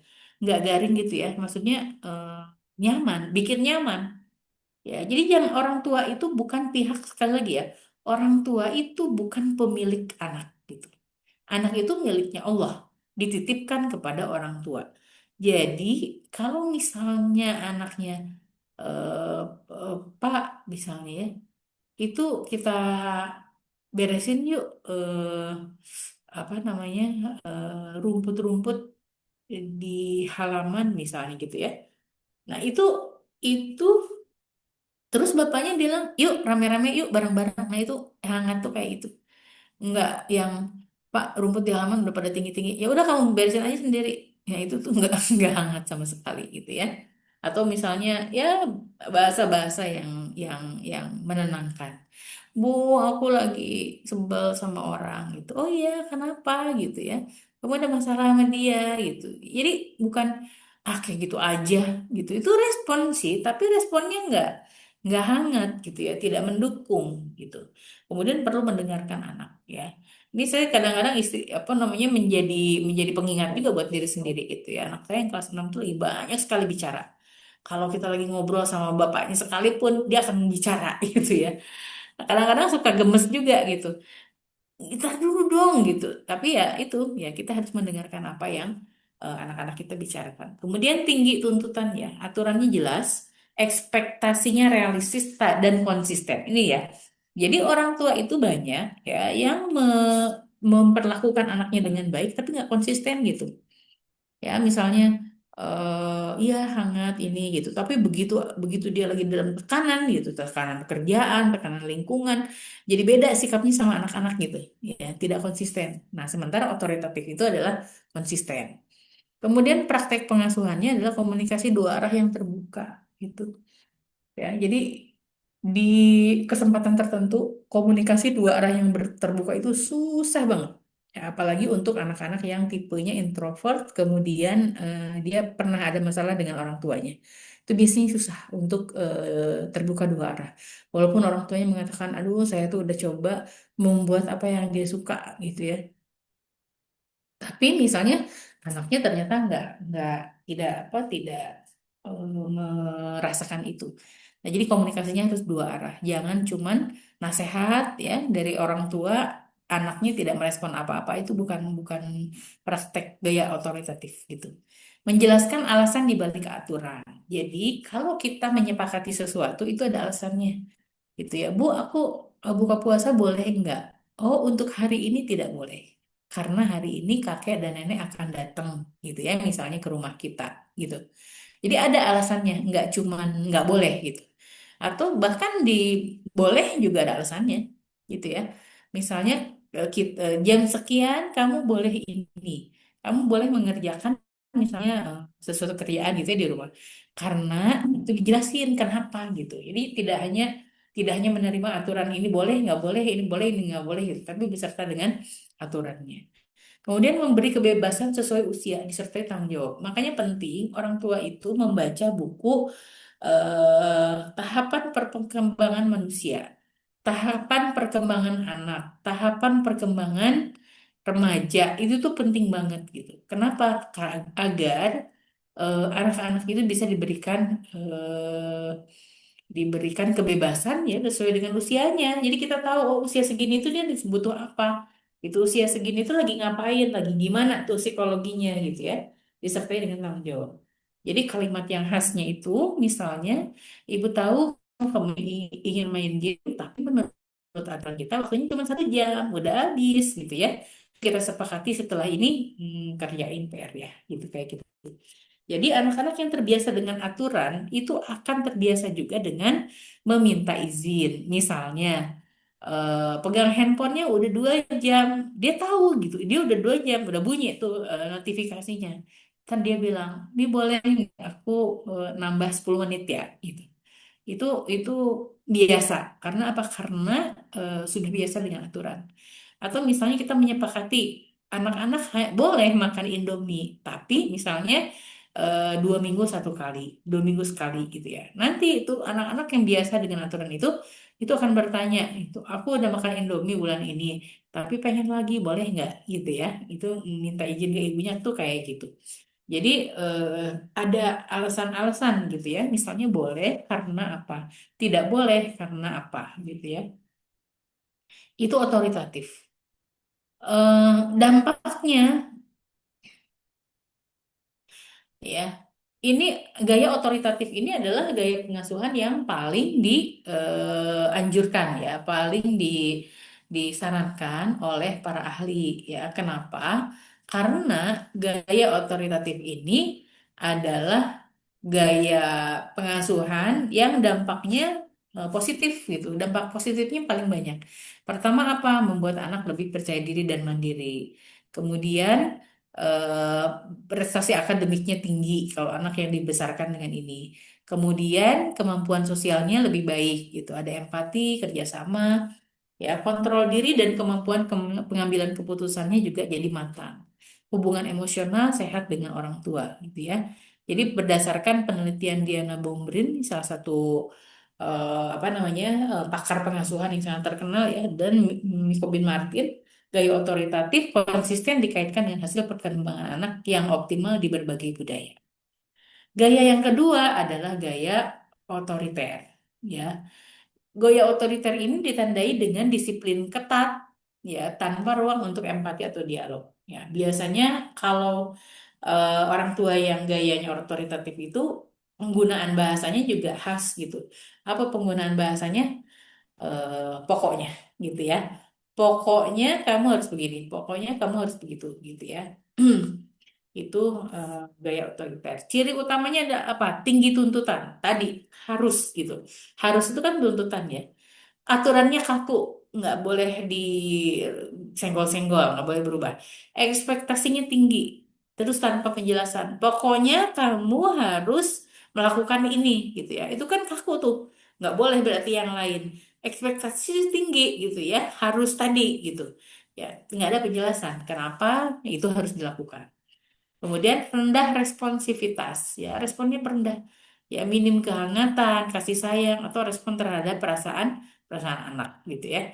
Jadi anaknya pengen apa gitu ya, ngebet, pengen sesuatu begitu, minim responnya dari orang tua, nggak ada respon gitu. Itu biasanya ya jadi masalah ke depannya. Kemudian praktek pengasuhan otoriter itu ya biasanya komunikasinya satu arah. Ya, orang tua memerintah, anak menuruti. Yang tadi, pokoknya kamu harus ini. Tidak ada ruang negosiasi atau ekspresi pendapat gitu. Jadi biasanya ya anak-anaknya juga datar-datar aja gitu ya, nggak bisa menyampaikan pendapatnya. Terus kata orang tua A nurut A, kata orang tua B nurut B gitu ya. Disiplin itu bukan karena kesadaran, tapi berbasis hukuman, ya. Jadi misalnya disiplin sih, bangun tidur jam sekian gitu ya, pergi ke masjid dan sebagainya. Apa alasannya apa? Bukan karena kesadaran bahwa itu perintah Allah begitu ya, tapi ke apa? ketakutan kalau tidak dilaksanakan orang tuanya akan marah gitu. Itu ya otoriter. Ya kalimatnya yang khas itu pokoknya itu tadi ya. Pokoknya kerjakan PR sekarang, nggak boleh banyak nanya. Waduh, udah pokoknya kerjaan kan PR, nggak boleh lagi banyak nanya gitu ya. Itu udah double ininya tekanannya. Dampaknya bagi anak adalah ketaatan yang dibangun di atas rasa takut beresiko menghambat perkembangan psikososial anak. Gitu. Jadi anak-anak yang bermasalah secara psikososial itu dilihat ya ada apa dengan orang tuanya gitu. Dampak negatifnya anak ya nurut gitu, tapi bukan karena sadar. Nurut itu karena apa? Karena takut gitu. Ayo ya buru-buru, nanti kalau nggak dikerjain ibu marah gitu ya. Yang ditakutin itu apa? Ibu gitu, bukan dikerjain dulu. Karena ini sudah menjadi kerjaan kita gitu ya, tanggung jawab kita hari ini misalnya gitu. Rendahnya kepercayaan diri dan inisiatif pribadi gitu. Jadi karena terbiasa diatur, ini nggak boleh, itu nggak boleh, pada akhirnya nggak ada inisiatif gitu. Ya mau inisiatif, ya eh, ibu saya udah ngomong gitu sih, gimana ya gitu. Ya tidak ada inisiatif. Kemudian rentan mengalami kecemasan, stres, bahkan depresi. Ya, jadi anak-anak yang diperlakukan otoriter, orang tuanya itu rentan ya, menghadapi stres, cemas, dan depresi. Kesulitan bersosialisasi, ya karena apa? Orang sulit bersosialisasi itu karena dia tidak bisa berempati, kaku, atau malah agresif gitu. Ya, selalu pasang pasang badan, alarm, seolah-olah lingkungan sekitarnya itu akan mencelakakan dia gitu, misalnya gitu ya. Itu sulit bersosialisasi orang kayak gitu. Ya, jadi harus nyaman, dirinya harus nyaman, harus aman, sosialisasi mudah, gitu ya. Dalam jangka panjang bisa memicu pemberontakan ekstrim atau ketergantungan yang berlebihan. Jadi kita suka lihat ya, banyak anak-anak pinter, berprestasi di sekolah gitu. Tapi apa-apa ibunya gitu, apa-apa mama aja deh gitu, apa-apa ntar aku nanya mama dulu, apa-apa. Dia nggak bisa memutuskan sesuatu sendiri gitu, harus ada persetujuan ibunya gitu ya. Jadi jangka panjangnya ya, itu bisa bisa memicu pemberontakan ekstrim ya atau eksistensi atau ketergantungan berlebihan. Jadi ya itu akan tumbuh menjadi anak pemberontak gitu ya. Makanya sekarang itu modelnya kalau ada problem di seseorang, ada masalah, itu yang dilihat itu bukan bukan kehidupannya saja, tapi yang dilihat itu bagaimana pola asuhnya gitu ya ketika dia kecil gitu. Karena ternyata ini jangka panjang ya para pemberontak itu berasal dari pengasuhan yang tidak tidak baik gitu ya. Nah, menurut Bombrin, gaya ini umum di budaya yang menekankan ketaatan kolektif gitu. Katanya di Timur begitu, tapi saya pikir enggak ya di Indonesia enggak semuanya begitu. Walaupun banyak mungkin ya yang menerapkan ketaatan kolektif. Namun tetap dikaitkan dengan resiko bagi kesehatan mental dan otonomi anak gitu ya. Kemudian yang ketiganya adalah gaya pengasuhan permisif ya atau memanjakan gitu. Kasih sayangnya berlimpah tapi tanpa struktur atau batasan yang jelas gitu. Anak pengen jajan es krim, ayo gitu ya. Kita nggak peduli itu boykot atau tidak misalnya gitu. Apa namanya anak pengen melakukan apa gitu, nggak puas saya gitu. Alasannya apa kan saya ini belum mulia gitu ya. Tapi misalnya tidak punya alasan gitu ya dan sebagainya. Ciri utamanya apa? Tinggi responsivitas ya. Jadi kadang-kadang orang tuanya kelihatan hangat banget, penuh kasih sayang, responsif terhadap keinginan anak, tapi tuntutannya rendah gitu. Ya, minim aturan, nggak ada harapan ya, atau konsisten dalam disiplin gitu. Misalnya hari ini, misalnya apa? Minim aturan ya, nggak ada aturan-aturannya tuh di rumah kita kayak di rumah orang gitu ya. Jadi merasa dengan tidak minim aturan itu jadi lebih lebih lebih mudah hidupnya ya. Padahal karena tidak dididik ya, dibiasakan dengan kesulitan, dia akan menjadi menjadi menjadi tergantung gitu ya. Nah, prakteknya ya anak diberi kebebasan hak tanpa batas. Ini ngeri, yang ngerinya tuh di sini. Ya, saya menyaksikan beberapa orang yang model pengasuhannya begini, permisif sekali. Anaknya mau kerudungnya rapih, mau enggak, itu ibunya enggak bergeming.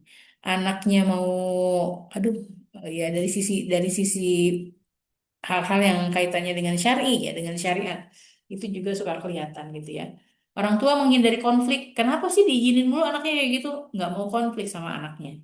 Jadi cenderung bertindak seperti teman, bukan figur otoritatif.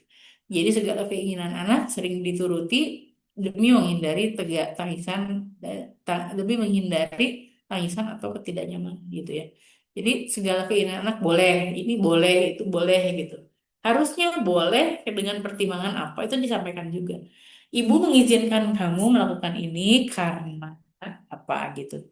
Jadi besok-besok kalau tidak diizinkan, ya dia udah tahu ya karena ternyata konteksnya beda gitu ya. Kalimat khasnya ya sudah, nah isinya jangan lama-lama ya nanti beli banyak lagi. Itu paling gampang orang tua ngomong kayak gitu. Udah nggak usah apa namanya, nggak usah protes-protes lagi gitu ya. Nanti gitu ada sesuatu yang di apa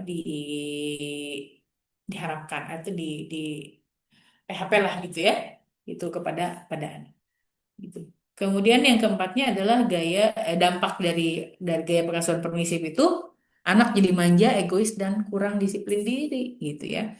Regulasi emosinya lemah, mudah frustasi, marah atau tantrum ya jika tidak dituruti. Motivasi intrinsik lemah rendah berdampak pada prestasi akademik dan ke, eh, eh, berdampak pada prestasi akademik dan ketekunan gitu ya. Jadi anak yang dibesarkan dengan permisif itu ya cenderung terserah gue gitu ya. Mau ngapain juga orang tua juga nggak akan melarang-larang kok gitu biasanya. Sulit menghormati otoritas atau menaati aturan di luar rumah, baik itu di sekolah maupun di masyarakat atau di rumah saudaranya. Karena pasti apa namanya aturannya beda gitu ya. Nah, orang-orang yang permisif, anak-anak yang permisif itu tidak menghormati itu apa namanya otoritas itu gitu. Kemudian dalam jangka panjang kesulitan beradaptasi dalam lingkungan yang menuntut struktur. Dalam lingkungan yang menuntut struktur ya. Jadi kalau di situ suasananya tertib, nah biasanya dia nggak betah tuh gitu. Ya, menurut Bomrin gaya ini sering muncul dari niat baik sebenarnya, ingin dianggap menjadi orang tua yang baik gitu ya. Tapi justru mengabaikan peran penting struktur dalam perkembangan kemandirian anak. Gitu. Ya, yang tadinya pengen jadi orang tua baik di depan anaknya, tapi malah anaknya yang mengacau gitu ya, melampaui apa yang menjadi keinginan atau kebutuhan orang tuanya. Yang terakhir gaya pengasuhannya adalah neglectful. Ya, tidak terlibat, memang orang tua tuh udah sabodo amat gitu ya. Nah, ini biasanya eh kayaknya bukan ini ya. Kasih sayang berlimpah itu yang tadi. Ciri utamanya adalah rendah responsivitas, rendah tuntutan. Tidak responsif terhadap kita. Kalau tadi kan yang permisif itu responsif tinggi ya. Kalau ini responsifnya rendah, nggak respon gitu ya terhadap kebutuhan emosional anak. Terus nggak ada tuntutan juga gitu. Ya, jadi bukan sabodo amat. Ya, bukan apa-apa boleh lagi gitu, tapi udah sabodo amat gitu ya. Praktek pengasuhannya orang tua secara fisik hadir tapi emosinya nggak tersedia. Ya, jadi Bu, aku ini dong, ada keperluan, bantuin dong, ayah gitu. Ntar datang ke ayahnya, ya aku ini apa yang harus dikerjain, minta kakak. Datang ke kakaknya, kak, aku gini gini gini. Ah, kakak lagi sibuk, udah dia nggak tahu lagi harus harus pergi kemana gitu ya. Itu neglect, dibiarkan, diabaikan. Ya, kemudian sering disebabkan oleh stres eksternal. Jadi kadang-kadang kalau orang tua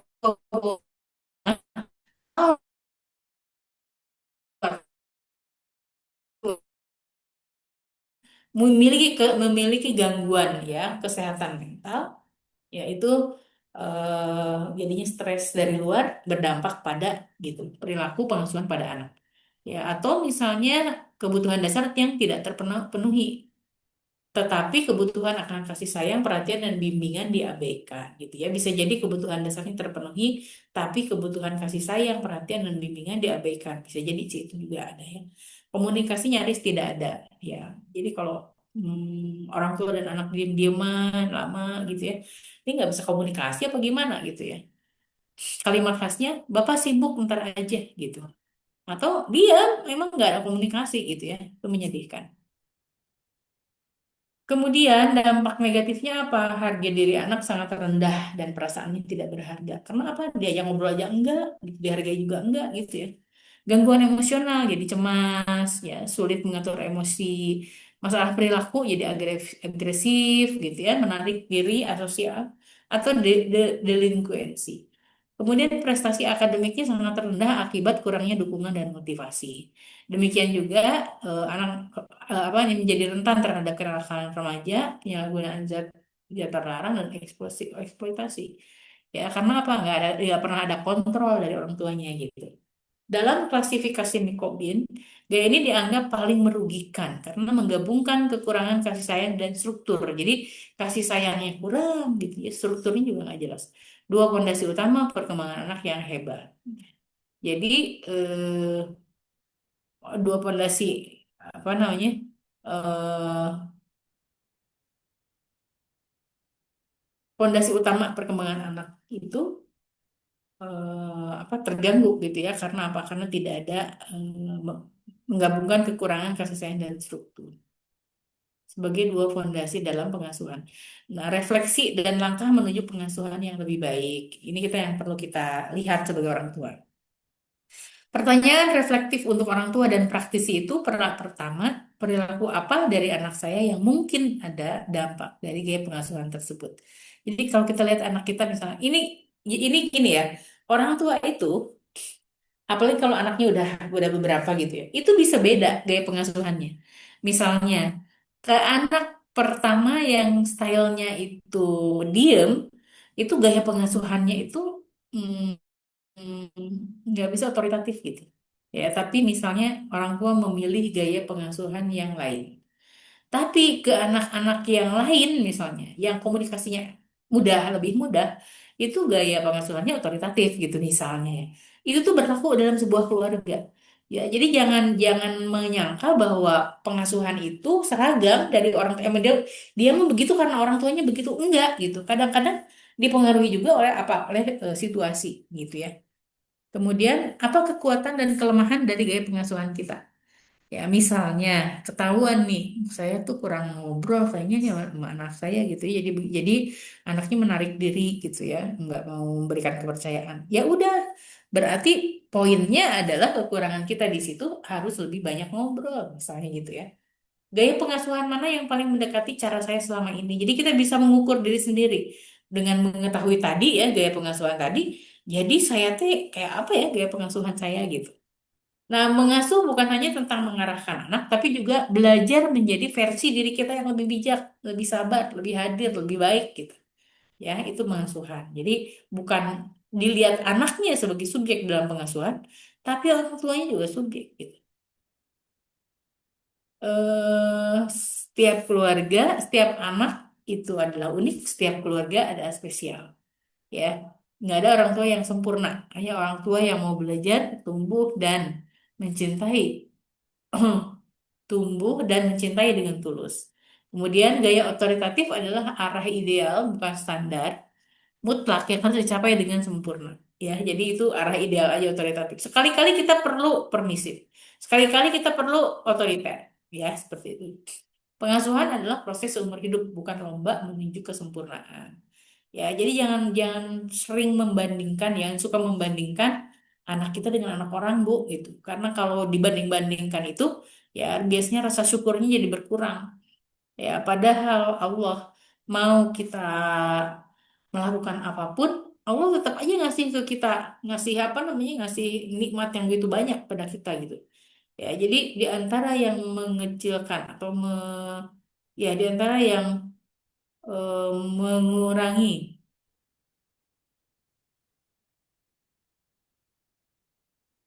ya, pengasuhan adalah proses umur hidup, bukan lomba menuju kesempurnaan. Ya. Langkah aplikatif menuju gaya otoritatif ya, karena ini dianggap otoritatif itu oleh Bumberin tadi dianggap sebagai gaya yang ideal. Menyeimbangkan antara Kasih sayang dan batasan melalui tindakan nyata. Kan tadi ada dua ciri utamanya ya. Ada responsif gitu, kemudian ada batasan. Yang pertama, tingkatkan komunikasi yang empatik gitu. Komunikasi yang empatik itu kayak apa? Mendengarkan, nggak cuman pakai telinga aja.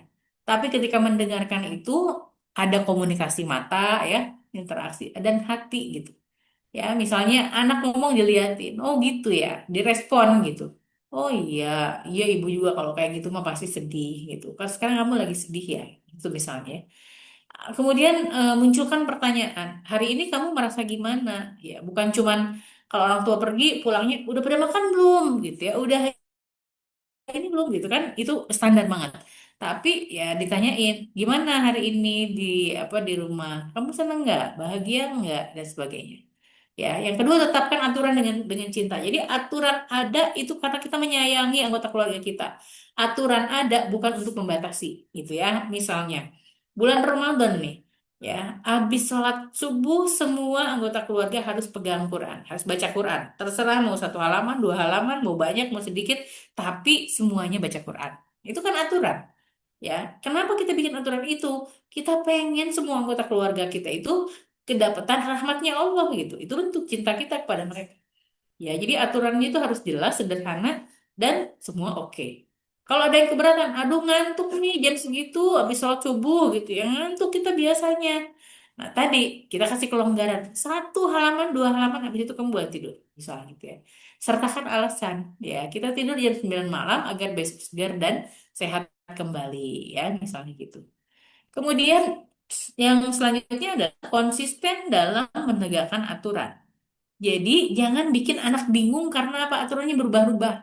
Ya, misalnya nih, eh, kita cuman boleh makan Indomie se sebulan itu dua kali gitu ya. 2 minggu sekali kan itu artinya.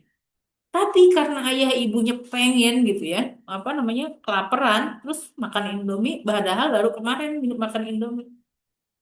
Udah gitu karena ayah ibunya melanggar aturan, anak-anaknya jadi boleh gitu. Bu, aku boleh nggak? Ya boleh, boleh, boleh, boleh gitu. Ya, itu nggak konsisten dalam aturannya. Harusnya kalau memang mau ada pengecualian, ya anak-anak dikasih apa? Dikasih alasan kenapa dibolehin, kenapa nggak boleh gitu ya. Kemudian hindari pelin-pelan atau konsistensi dalam membangun rasa aman. Ya, jadi eh, jangan sampai misalnya itu ya, memang yang namanya emosi orang tua itu menahan amarah ya, tidak mengomentari dengan bahasa yang tajam kepada anak itu tuh perlu latihan emang gitu. Nggak bisa tiba-tiba gitu ya. Jadi kalau sekali-kali masih keluar gitu, itu dalam proses ya, bukan berarti pelin-pelan. Kita tidak pelin-pelan, dia boleh pelin-pelan gitu ya. Kemudian yang keempatnya apa? Berikan pujian yang spesifik dan tulus ya. Apresiasi usaha bukan hanya hasil. Itu. Contohnya misalnya, tadi kamu lagi ngerjain itu ya, pekerjaan rumah ya. Ibu lihat kamu udah berusaha optimal ya, itu bagus gitu. Ya misalnya gitu. Jadi jangan cuman kerjain PR gitu ya. Anaknya nggak bisa, ibunya nggak peduli, ayahnya nggak peduli, nggak begitu. Ya, tapi tetap didampingi. Kemudian yang kelimanya, jadi teladan nyata atau role model dalam pendidikan anak dalam Islam ya, keteladanan itu nomor satu. Jadi anak belajar lebih banyak dari apa yang kita lakukan daripada anak belajar dari kita itu lebih banyak dari apa yang kita lakukan daripada apa yang kita katakan. Ya, tunjukkan kejujuran, disiplin, empati, dan tanggung jawab dalam kehidupan sehari-hari. Ini perlu pembiasaan juga. Kemudian, ya, parenting itu bukan tentang kesempurnaan, ya, tapi tentang konektivitas, keterhubungan dengan anak-anak kita. Ya, anak yang baik bukan hasil instan, tapi buah dari konsistensi, cinta, kehadiran, dan bimbingan yang sabar. Yang paling anak butuhkan bukan orang tua yang tidak salah, tapi orang tua yang hadir, peduli, dan mau memperbaiki diri gitu. Jadi kalau anak-anak kita ngasih masukan, kritik, diterima harusnya gitu. Ah, ibu mah terlalu banyak bicara deh kalau kalau bersama-sama dengan kita. Oh iya, besok-besok ya nggak, bicaranya dikurangin. Atau ibu-ibu tuh sering kali ngasih tahu anak dengan tonnya yang tinggi gitu. Itu kan harusnya nggak kayak gitu gitu. Tuh kalau anaknya misalnya ngasih masukan, Bu, kalau bicara tonnya rendah aja. Oh iya, maaf ya gitu. Misalnya itu tuh biasa nggak apa-apa. Maksudnya sesuatu yang bukan aib gitu ya kalau orang tua dikritik oleh anaknya gitu. Nah, hubungan atau connection itu adalah fondasi. Ketika anak merasa dipahami dan merasa aman, ya ia punya ruang untuk tumbuh secara utuh, ya baik emosional, sosial, moral, dan spiritual. Ya, karena apa? Karena dia dipahami gitu oleh anggota keluarganya dan mampu pada akhirnya untuk memiliki ruang tumbuh yang utuh. Gitu. Kemudian hubungan tadi ya, kita tidak perlu sempurna, kita hanya perlu hadir dengan cinta yang tulus dan niat yang tumbuh. Sudah selesai ternyata sampai di sini pembahasan kita. Sampai di Allah. situ, Mbak Husna. Ya. Insya Allah, ya khair, Bu Eko. Cerimanya sangat detail ya, Bu ya. Jadi kita sudah bersama-sama belajar ya, teman-teman dan ibu-ibu, terkait apa tadi dimensi-dimensi yang ada dalam pengasuhan sebenarnya seperti itu. Terus juga gaya-gaya pengasuhan, kita juga belajar langkah aplikatif apa yang perlu kita melakukan. Nah, mungkin sekarang waktu diskusi ya, Bu ya. Ya,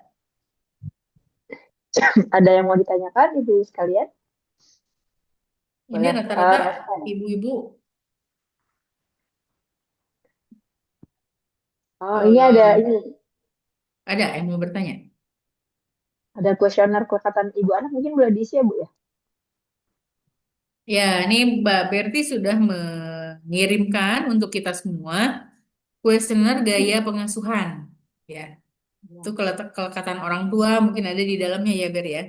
Jadi itu ibu-ibu bisa, teman-teman bisa mengisinya dan jadi bisa tahu apa namanya kelekatan kita dengan anak-anak kita sudah sejauh mana, gaya pengasuhan kita selama ini tuh seperti apa, dan kalau mau diperbaiki, yang harus diperbaiki yang mananya gitu.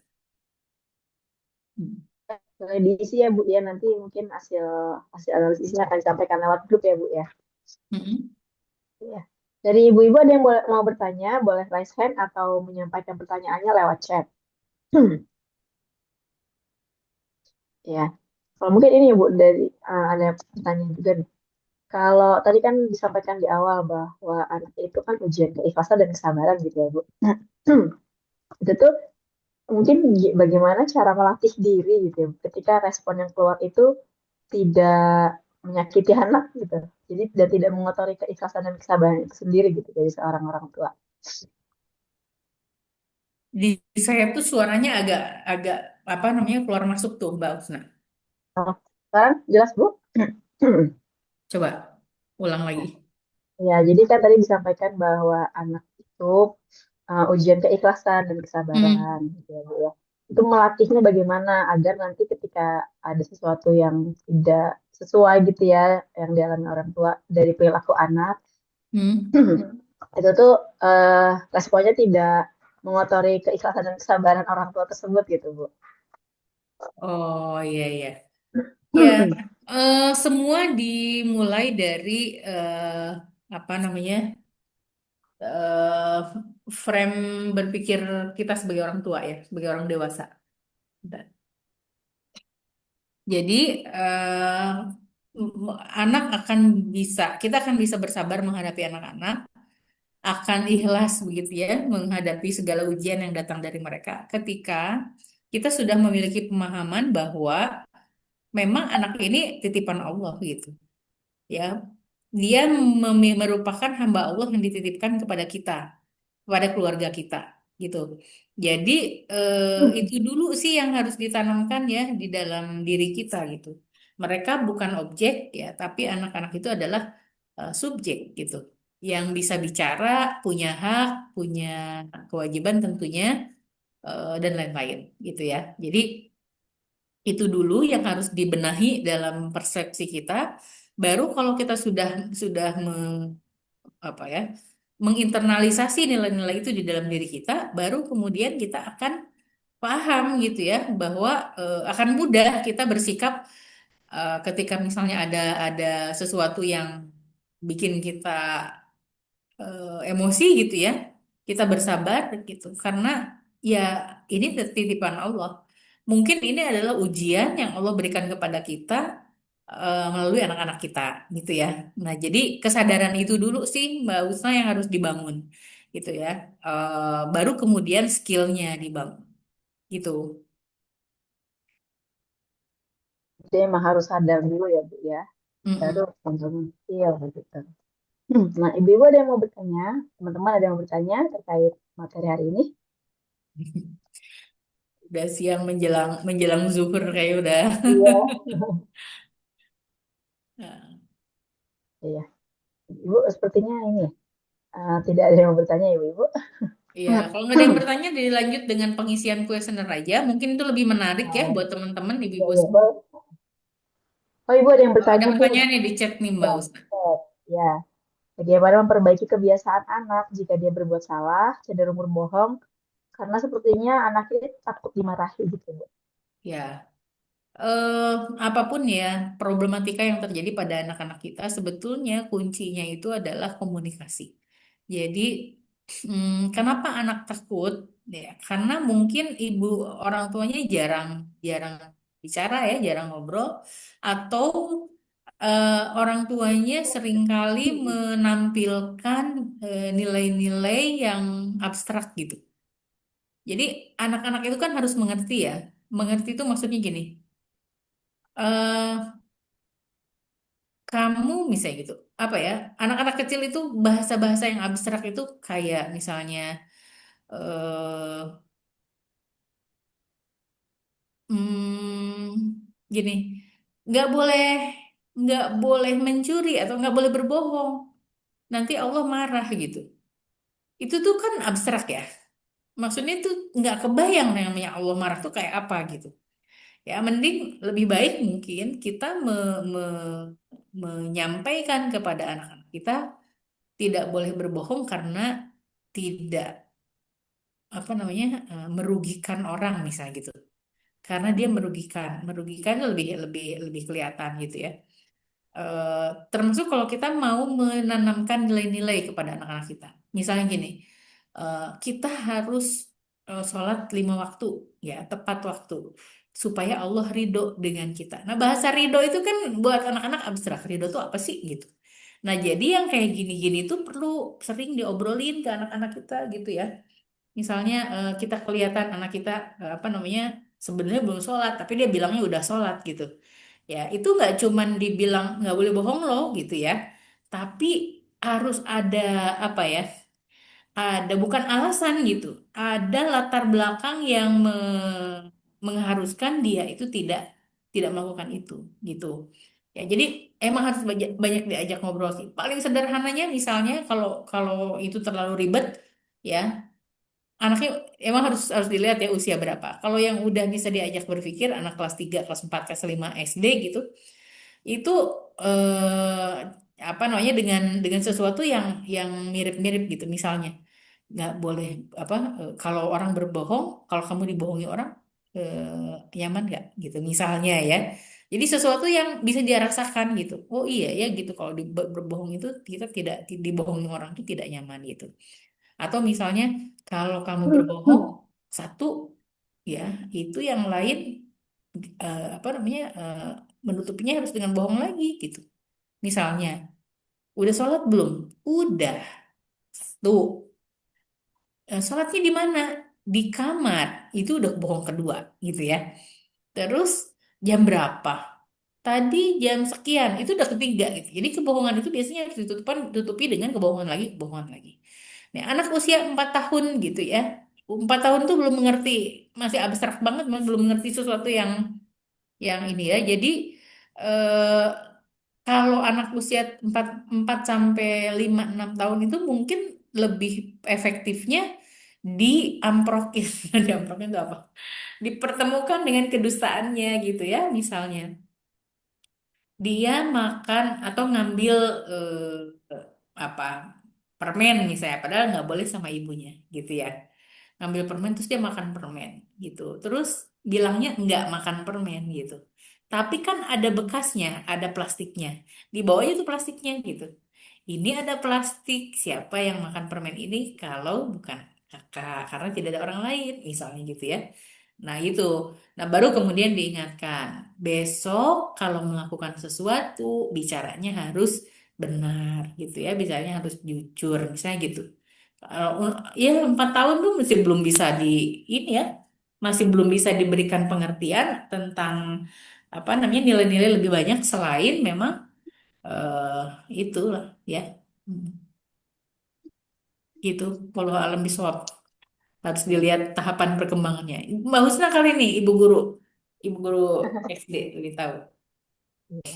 Nah, biasanya mungkin itu cenderung efektif ya Bu, kalau misal kita tuh mengajak anak berefleksi. Kalau kamu yang diginiin rasanya gimana, kayak gitu ya. Itu sebenarnya Hmm. emang sebenarnya cenderung lebih bisa dapet gitu di anak. Hmm. Karena dia, oh iya ya, kalau aku yang digituin aku gak nyaman, berarti orang lain juga cenderung gak nyaman gitu. Iya, Dan untuk anak-anak mungkin bahasanya lebih ke bahasa-bahasa yang memang bisa mereka mengerti gitu dia yang seperti yang hmm, aku sampaikan ya Bu ya. ya, Iya. Ini ada kuesioner lagi tadi ibu-ibu teman-teman terkait diet pengasuhan juga ya. Jadi ada dua dua kuesioner yang perlu ibu-ibu dan teman-teman isi. Nah, sudah di-chat di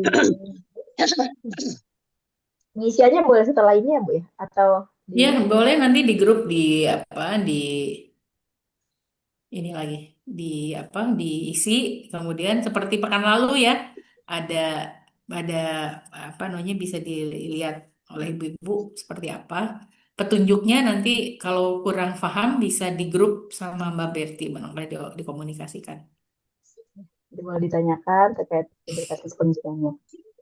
Nah, ada lagi ibu-ibu atau teman-teman yang mau Ya. bertanya?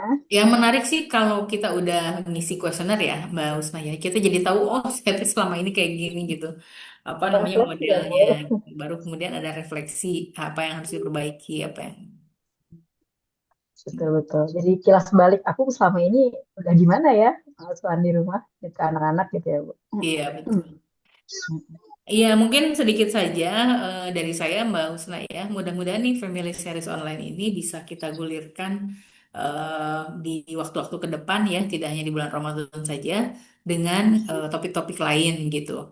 Dan saya mengusahakan agar setiap topik yang kita bahas itu ada alat ukurnya di belakangnya terakhirnya gitu. Supaya menjadi refleksi buat kita apa sih yang perlu diperbaiki, apa yang sudah baik gitu ya. Jadi tidak hanya sekedar menjadi pengetahuan udah selesai gitu, tapi tidak ada perbaikan di dalam diri kitanya itu tidak kita tidak mengharapkan itu.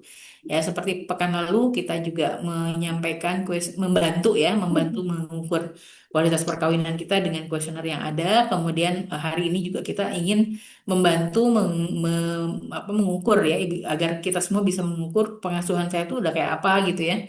Dan mudah-mudahan ke depan juga topik-topik yang dibahas itu disertai dengan alat ukur sebagai refleksi buat kita semua sehingga kita tahu apa yang masih perlu diperbaiki, apa yang sudah cukup gitu ya dari diri kita.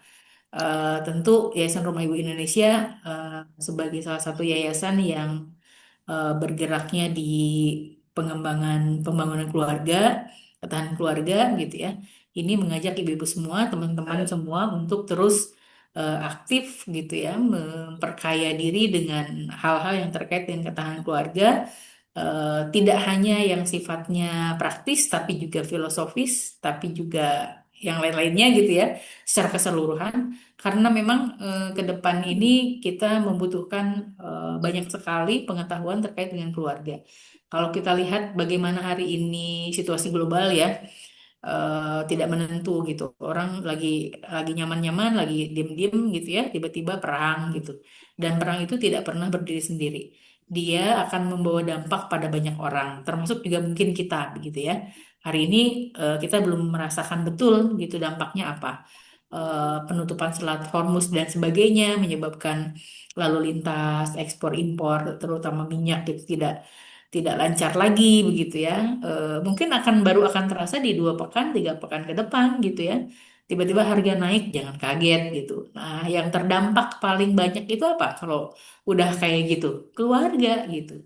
Ya, jadi eh, saya mengajak ya ibu-ibu dan teman-teman semua, terutama yang teman-teman masih masih muda nih ya, anak-anak masih kecil-kecil gitu, untuk ayo memperkaya diri dengan pengetahuan tentang keluarga gitu, baik ketahanannya, kesejahteraannya, partisipasinya, pembangunannya, karena banyak sekali yang harus kita pelajari sebetulnya tentang keluarga ini.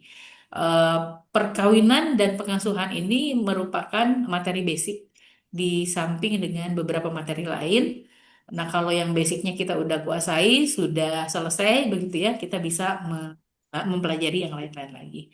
Mudah-mudahan kita semua diberikan perlindungan oleh Allah untuk terus semangat menuntut ilmu, mengamalkannya, menjaga keluarga kita semua dari keburukan-keburukan ya, dan mudah-mudahan kita nih teman-teman, ibu-ibu dan teman-teman yang hadir di ruangan ini bisa menjadi pionir di daerahnya masing-masing untuk juga menghidupkan ya, menghidupkan, menggaungkan isu keluarga, ketahanan keluarga terutama di lingkungan masing-masing.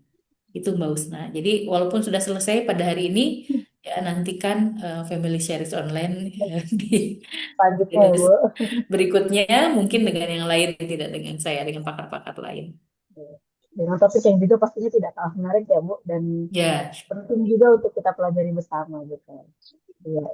Tadi ada beberapa highlight gitu ya Bu ya, dari apa yang disampaikan oleh Bu Eko gitu ya, bahwa anak adalah amanah yang menuntun orang tua semakin dekat kepada Allah. Jadi setiap pelukan itu bernilai ibadah, setiap kesabaran bernilai pahala. Anak juga tidak hanya menghadirkan kebahagiaan gitu ya, bagi orang tua, tetapi juga menguatkan ikatan keluarga, menumbuhkan kepedulian sosial, dan mewariskan nilai lintas generasi. Masya Allah ya Bu ya. Jadi ya anak itu bernilai besar gitu ya di dalam Islam. Ini ya, apa hukumnya memiliki anak juga kan, aku juga sampaikan bahwa itu fitrah gitu. Mungkin karena sudah tidak ada yang bertanya, diakhiri ya Bu ya. Diakhiri saja atau bagaimana Bu? ya sudah cukup. Waktunya juga udah menjelang zuhur. Ya, oke. Baik Ibu, jazakallah khair atas ilmunya, baik atas sharingnya, juga atas kesempatannya kita bisa belajar bareng di sini. Mungkin sebelum kita tutup, nanti kita foto dulu ya Bu ya. Boleh. Sama. Boleh dibuka kameranya. Satu, dua, Atau tiga.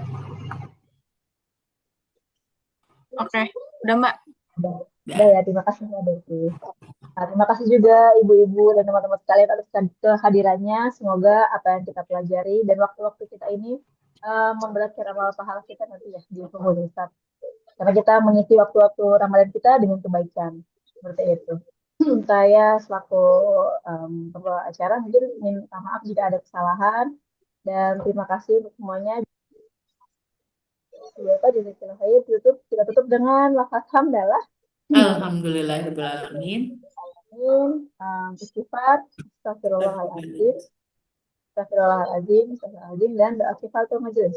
Subhanakallahumma Subhanallah, bihamdika Allahumma asyhadu an la